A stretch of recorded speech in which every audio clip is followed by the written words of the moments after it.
Jelajahi cara baru mendapatkan informasi. Download Metro TV Extend sekarang.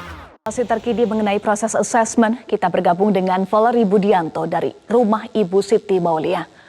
Valerie, apakah proses asesmen sudah dimulai dan bagaimana kesiapan keluarga dalam upaya menyelesaikan kasus ini? Valerie. Ya Eva, untuk proses asesmen akan dilangsungkan pada pekan ini dan akan terus berlanjut hingga 1 bulan ke depan. Adapun untuk perasaan yang dirasakan oleh Ibu Siti Maulia ketika mengetahui bahwa benar anaknya tertukar adalah rasa haru, rasa bersyukur dan juga rasa lega. Dan untuk mengetahui lebih lanjut terkait bagaimana perasaan Ibu Siti Maulia dan juga bagaimana langkah ke depannya akan ditempuh mulai dari proses penukaran bayi yang memerlukan proses kurang lebih waktu 1 bulan dan juga apakah ada langkah-langkah yang akan dilakukan untuk melaporkan pihak rumah sakit yang diakuinya lalai karena telah mengakibatkan anaknya tertukar dengan korban lainnya yaitu Ibu Dian. Saat ini sudah bergabung dengan saya Ibu Siti Maulia dan juga kuasa hukumnya yaitu dengan Bapak Rusdi Rido. Kita akan ke Ibu Siti terlebih dahulu. Selamat pagi Ibu Siti. Pagi Bu Teh. Ibu bisa dijelaskan, diceritakan setelah proses panjang bagaimana perasaan Ibu ketika mengetahui nih kalau ternyata anak Ibu benar tertukar dan apa yang Ibu perjuangkan ternyata selama ini nggak sia-sia. Perasaan untuk sekarang ya saya udah bahagia ya, seneng gitu ya.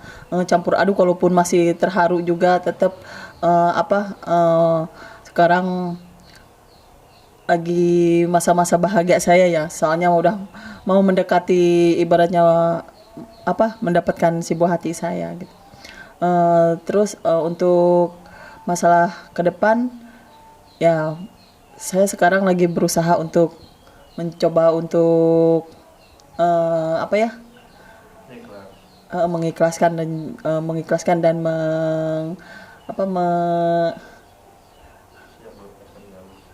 siap untuk melepaskan Galuh gitu. Ibu Siti mungkin bisa diceritakan nih momen-momen terendah yang Ibu rasakan ketika Ibu berjuang ya selama kurang lebih 1 tahun ini Ibu. Bagaimana perjuangan Ibu? Ya untuk perjuangan saya selama 1 tahun ini saya emang gimana ya, tetap walaupun saya ngerasa lelah dan juga udah sampai ngerasa putus asa ya, soalnya kan keluarga sampai tetap katanya suruh udahlah nggak apa-apa, kata ikhlasin aja kata keluarga kan gitu. Terus tapi saya walaupun nurutin keluarga tapi tetap saya tidak ikhlas, kata saya tetap masih walaupun beliau nggak nyepot saya tetap saya akan berjuang sendiri, kata saya gitu ya. Saya alhamdulillah sampai sekarang udah sampai titik terang ya, dan juga udah ibaratnya tinggal menghasilkan buahnya gitu kan. Itu juga udah cukup melelahkan dan cukup semangat juga gitu. Ibu, ini kan kalau kita bisa lihat nih Ibu nih seakan berjuang sendiri ya Bu dari awal, mulai dari melihat data-data dari rumah sakit, kemudian juga hingga melaporkan bahkan ya Bu ke pihak kepolisian Ibu. Bagaimana perasaan Ibu di tengah Ibu harus terus berjuang, namun tadi juga saya langsung lihat sendiri bagaimana Ibu ini mengasuh putra yang sebenarnya bukan anak Ibu sendiri dengan penuh kasih sayang Ibu. Itu bagaimana Bu rasanya?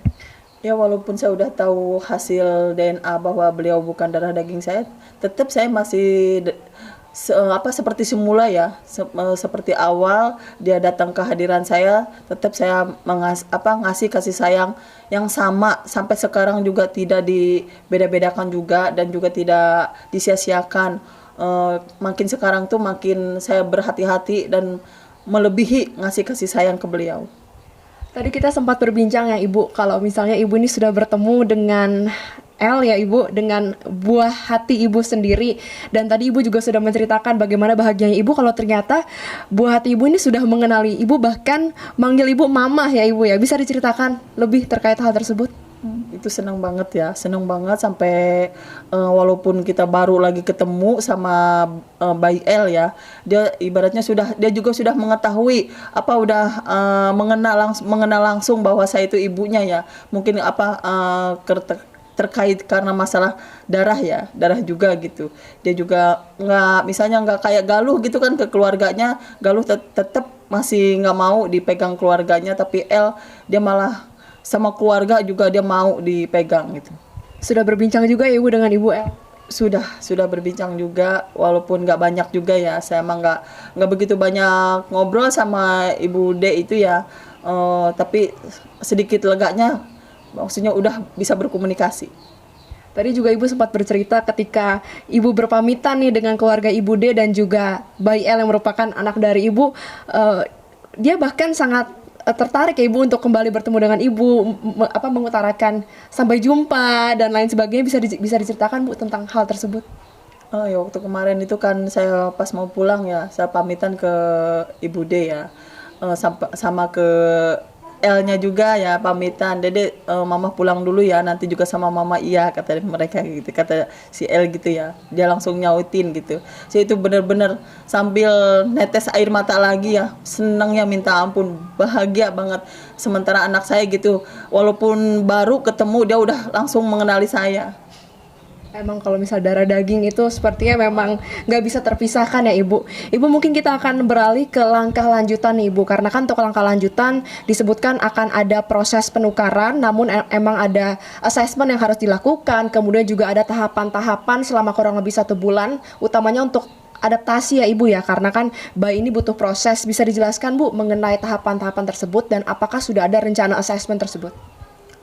Untuk sekarang, minggu sekarang itu kita belum bisa kumpul bersama ya, melainkan minggu depan baru kita bisa kumpul bersama nanti di rumah bersama di Kapolres.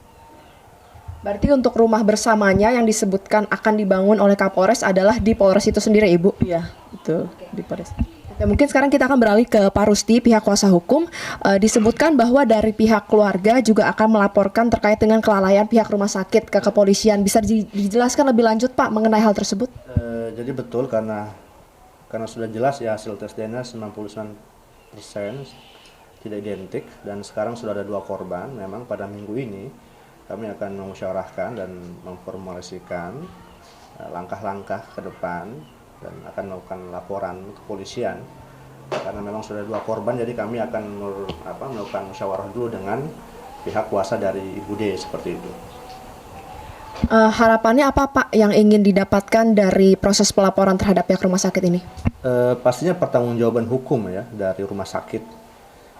Kami dari pihak kuasa tidak mau hanya ini dilimpahkan kepada kesalahan perorangan, jadi kesalahan perawat saja. Karena saya kira ini sudah masuk dalam kesalahan prosedur SOP dan ini pasti ada kesalahan dari rumah sakit langsung, jadi tidak bisa itu dicuci tangan kemudian dilimpahkan kesalahan itu hanya kepada perawat saja seperti itu. Menyasar korporasi berarti ya Pak? Ya betul, harusnya korporasi yang pertanggungjawaban hukum itu asalnya dari korporasi itu rumah sakit. Siap, terima kasih banyak Pak Rusdi, Ibu Siti atas waktunya. Ya pemirsa, Eva, tadi kita sudah sama-sama melihat bahwa Ibu Siti ini sudah sangat lega dan sekarang berada dalam tahapan yang sangat bahagia karena ternyata darah dagingnya, buah hatinya sudah bisa mengenali dirinya, bahkan memanggil dirinya mama. Dan terkait dengan proses penukaran dan juga asesmen akan mulai berjalan mulai dari pekan ini hingga 1 bulan ke depan. Dan terkait pelaporan untuk pihak rumah sakit juga akan terus berproses, akan langsung diajukan oleh pihak dari kuasa hukum kedua belah korban mulai dari Ibu Siti maupun Ibu D, dan diharapkan pihak rumah sakit ini dapat bertanggung jawab tidak hanya untuk menyasar perorangan namun juga korporasi. Sementara demikian Eva, kembali ke Anda di studio. Baik, terima kasih Valerie Budianto untuk informasi Anda.